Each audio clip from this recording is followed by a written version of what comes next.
Hola, ¿qué tal amigos? Bienvenidos a este tip informativo en el que vamos a hablar sobre la posición, las cosas que han ocurrido en Colombia a raíz del asesinato del ciudadano Javier Ordóñez a manos de dos policías y la complicidad de otros patrulleros del CAI Villaluz en la ciudad de Bogotá.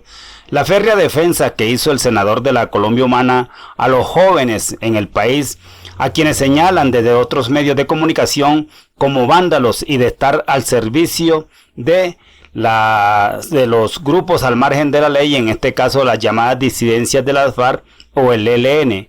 Gustavo Petro, más allá de esa defensa que vamos a escuchar aquí y otros argumentos que dio, yo los invito a ustedes para que escuchemos la opinión del senador de la Colombia Humana, la posición política que él toma, y que esto no quede simplemente como un audio más, un video más que se monta en las redes sociales y ya, sin que nosotros no nos cansemos realmente de escucharlo, analizarlo y qué posición política está ofreciendo el senador Gustavo Petro. Bienvenidos.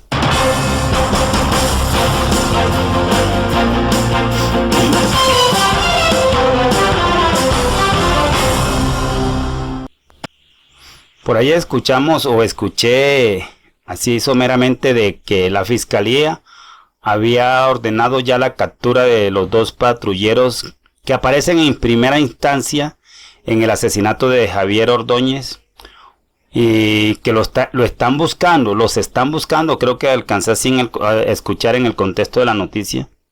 Ojalá y no quede como en el caso del que asesinó o uno de los asesinos del grafitero Diego Felipe Becerra, condenado a 37 años, pero se escapó. Y esas personas así terminan al servicio del paramilitarismo y hostigando a la familia y terminan haciendo más daño. Bueno, vamos a escuchar algunos tips de ese discurso que se dio Gustavo Petro en el Congreso de la República y que yo invito a que lo escuchemos con atención, que lo analicemos y que nos regalen sus opiniones aquí en la caja de comentarios. Vamos a escuchar esta primera parte. La policía que hoy tenemos es el fruto de la reforma de una policía que quemó el país, que hizo arder el país, que generó un genocidio. No eran los únicos responsables, obviamente. Los policías del chulavismo eran dirigidos por políticos. Antecedentes que hoy tenemos que tener en cuenta. Si queremos hablar de paz, hoy es evidente que tenemos que reformar la policía. ¿Y por qué? Porque esa indignación de esa juventud, que yo no llamo vándalos ni terroristas, los jóvenes, indignación que entre otras cosas se torna violenta, en primerísimo lugar, por este Congreso de la República. ¿Es que acaso el Congreso de la República no es el que debe tramitar el debate de manera racional? Los debates y los conflictos sociales de la sociedad misma. No, un Congreso escondido, de pacotilla, virtual, de remedo, arrinconado, sin ejercer su función. Pues cuando un Congreso así se silencia, la sociedad se toma el espacio del debate por su propia mano. Y claro, que unos alcaldes que habían prohibido las manifestaciones, como si no estuvieran escritas en la Constitución, con la excusa de la pandemia. Y una pandemia que ha ocasionado una crisis que no se puede negar. Hay hambre en Colombia, hambre. Y eso es la gasolina de la indignación. Si usted reprime la manifestación pacífica, si solo hay SMAT para la manifestación pacífica y no hay Congreso, ¿qué es lo que viene? Si no es la violencia. Eso es lo que estamos viendo en las calles, que la gente, la olla de presión se está expresando violentamente. Bastante fuerte Gustavo Petro ahí, pero me gusta que diga eso.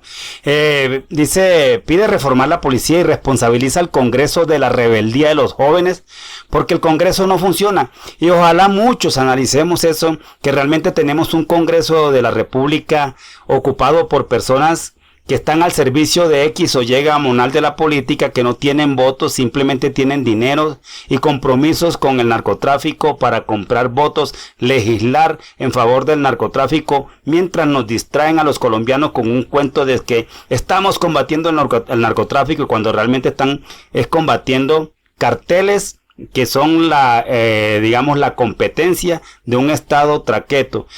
realmente es una defensa que hace Gustavo Petro a la juventud colombiana, y muchos se preguntan o a veces cuestionan por qué los jóvenes están la mayoría con Gustavo Petro. Por esas son las razones. ¿Dónde está Sergio Fajardo? A ver, ¿dónde están los líderes políticos en Colombia que se la pasan criticando y dicen que Gustavo Petro es incendiario?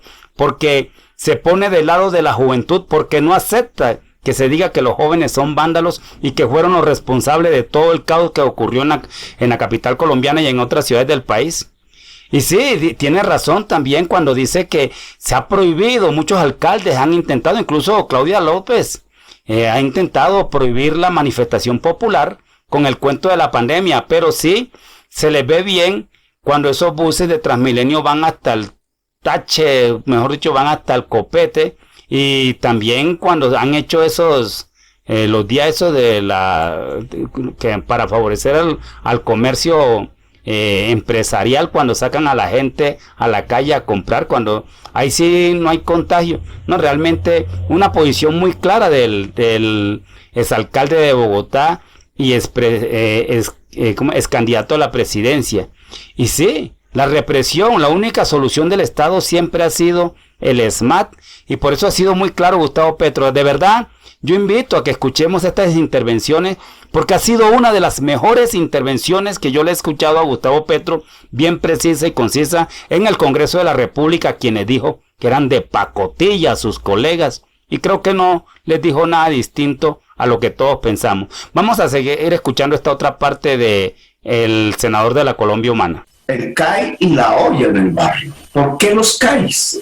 Porque los CAIs se han vuelto centros de tortura, porque se han vuelto centros de violación de mujeres, porque hay electrocutación en los CAIs, porque se golpea a la juventud de manera cotidiana y permanente. ¿Y por qué? Porque el plan Cuadrantes territorializó la policía de tal manera que una policía fija ha terminado ligada a la olla y a la banda criminal. Completan el sueldo escaso de un policía de abajo que no llega sino a subintendente y que no le permiten ni ser teniente ni capitán porque militarizaron la organización, termina completando el sueldo con la nómina que le meten en la olla y en la banda criminal.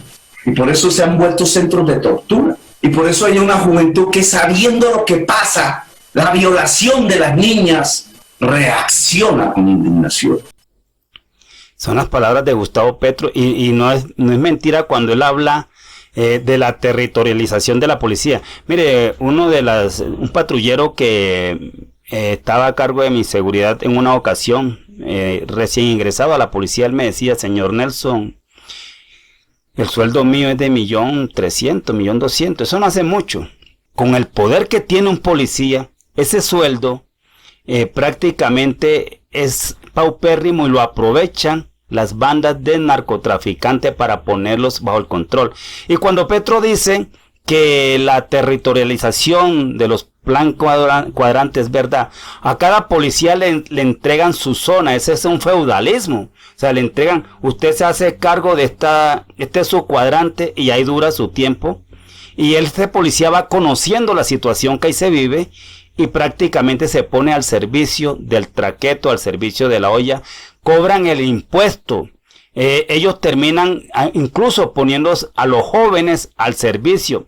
Muchos jóvenes, a mí me han denunciado en mi oficio de hacer periodismo, muchos jóvenes que se han quejado, que dicen, reconoce que son viciosos, pero que los policías también le dan en algunas ocasiones, no sé, eso no me consta, eso es un comentario que me han hecho muchos jóvenes, que le entregan su bolsita para que se hagan uso de ellas en la manera que lo usan, y apenas están ya en su cuestión, en su funcionamiento de neuronas traviesas por la droga, los cargan con estupefacientes y los presentan como resultado de una acción del cuadrante contra el microtráfico para disimular y mostrar la efectividad. Muchos jóvenes me han contado eso sobre ese tema, no sé qué tan real es. Entonces, cuando un policía llega a un cuadrante, le entregan su territorio, a los 2 meses ya sabe lo que está pasando ahí. y a los 2 meses conoce lo que está pasando, a los 3 meses, a los 4 meses, perdón, y a los 6 meses ya hace parte de esa mafia que está ahí. Por eso es importante estarlo relevando.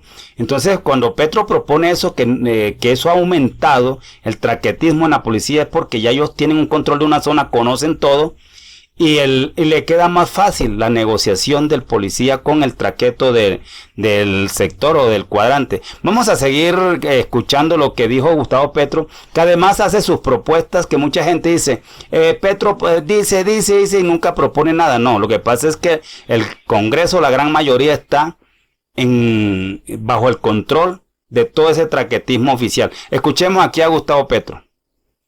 Voy a intentar dar unos caminos de acuerdo a mi experiencia de lo que creo que se debe hacer.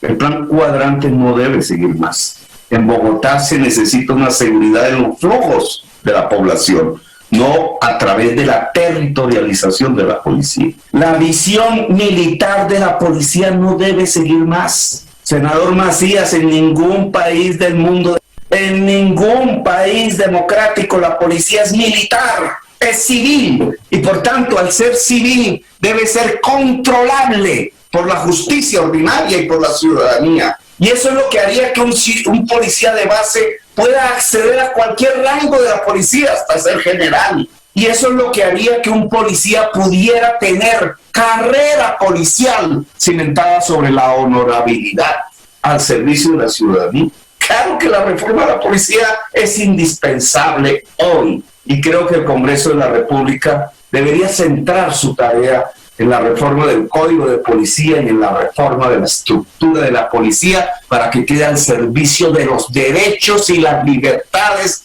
de toda, sin exclusión, la ciudadanía. Son propuestas que hace el senador de la Colombia Humana y de verdad que es un discurso bastante fuerte. Ese discurso tiene como 9 minutos. Yo sustraje esta parte para compartirla con ustedes, que yo sé que muchos la han escuchado, pero no hemos tampoco, nosotros únicamente lo escuchamos, nos emocionamos y ya, y nos olvidamos, discurso olvidado, pero no, vamos a seguirlo escuchando. Hay otra parte que en otro video tal vez la compartamos por ahí, pero fueron unos discursos bastante fuertes. Y yo me pregunto a ustedes, ¿eso es incendiar al país? ¿Eso es comparar a un hombre con Uribe? ¿Será que este es el pensamiento de Álvaro Uribe Vélez? ¿Es justo que un hombre como Gustavo Petro, que se ha jugado todo su capital político por ponerse del lado del pueblo, se compare con Álvaro Uribe Vélez en una forma canalla para quitarle votos y seguir subiendo tibios en la conducción del país? Esa es la pregunta que yo le hago también a ustedes después de escuchar esa opinión frente a los CAI. Y es que realmente, como dice Gustavo Petro, hay una preocupación más por los ladrillos, que les ha dolido, ese un fetichismo que se ha formado, porque nos importa más el ladrillo que la vida humana. Mire todo lo que ha salido a la luz pública a raíz del asesinato del ciudadano Javier. ¿Qué hubiese pasado si no se hubiese logrado grabar eso? ¿O qué no le estarán reclamando a los policías cómplices por no haberle quitado el celular a quien lo estaba grabando, ese último, que hasta le dijo, lo desafió prácticamente y siguió grabando? Si le quitan ese celular, hoy no existiría prueba. Y hoy no existiría nada lo que se llamó un caos en Bogotá y en otras ciudades. Entonces, ¿quién fue responsable? ¿La guerrilla, como quieren desviar el tema? ¿Que fueron las disidencias de las FARC? ¿Todavía quieren seguir engañando a la gente con ese cuento? ¿No es lo que ha pasado, como ha dicho Gustavo Petro en sus discursos? Que no pasa eso en Europa, no pasó en Estados Unidos, y allá en Europa y allá en Estados Unidos está bajo la influencia de Gustavo Petro. No, lo que pasa es que es un político que se ha puesto del lado de la ciudadanía indignada y que se ha desmarcado de esos poderes mafiosos. Entonces, yo los invito a que sigamos escuchando esos videos de vez en cuando, esos audios, y los analicemos. ¿Por qué la gente se indignó de esa manera? Y si la solución que están dando por ahí ahora es que llamemos al 123 cuando haya algún problema y ya no directamente al CAI porque no tengamos contacto con el policía. Mire, yo digo una cosa, si en un CAI los policías no son garantía de honestidad, échenlo simplemente, pero no se pueden Ahora no, es que no hable porque no, si vamos a tener una policía con desconfianza, mejor échenlos y metan gente realmente honesta. Pero eso de que llamar al 1, 2, 3 ahora en adelante, que para tener un control, ¿qué termina? Que cuando ya le contestan después de haber escuchado esa computadora, esa grabación, ya ha pasado 1 o 2 horas. Hay que tener contacto directo con la policía del CAI o del cuadrante para que actúe más rápido. Es que eso no se trata de que ahora el plan venganza. Ay, sí, ¿por qué no la montaron? No, es que usted se le montó porque ustedes están haciendo las cosas mal. No es para eso que se les paga. Entonces prácticamente el llamado es no a buscar soluciones tibias. Arreglemos esta situación desde una reforma estructural de la policía, y estoy de acuerdo desde hace rato, desde la Constitución del 91 se ha venido, desde la acta constituyente, que la policía pase o regrese al Ministerio de Gobierno, porque ellos no son militares. Y todo eso que está pasando no es culpa de nada más de unos sujetos que hoy pueden ser prófugos de la justicia, que dieron a que la población se indignara. Entonces era más o menos lo que yo quería compartir con ustedes, escuchar sus opiniones, déjenos sus argumentos aquí en la caja de comentarios. No se les olvide también suscribirse a nuestro canal, activen la campana para que les llegue el mensaje cuando subamos otro video. Opinen a favor o en contra, pero con mucho respeto. Soy Nelson El Chanero Armesto, su reportero digital de Identidad Caribe. Muy pronto estaré con ustedes con otro tip informativo.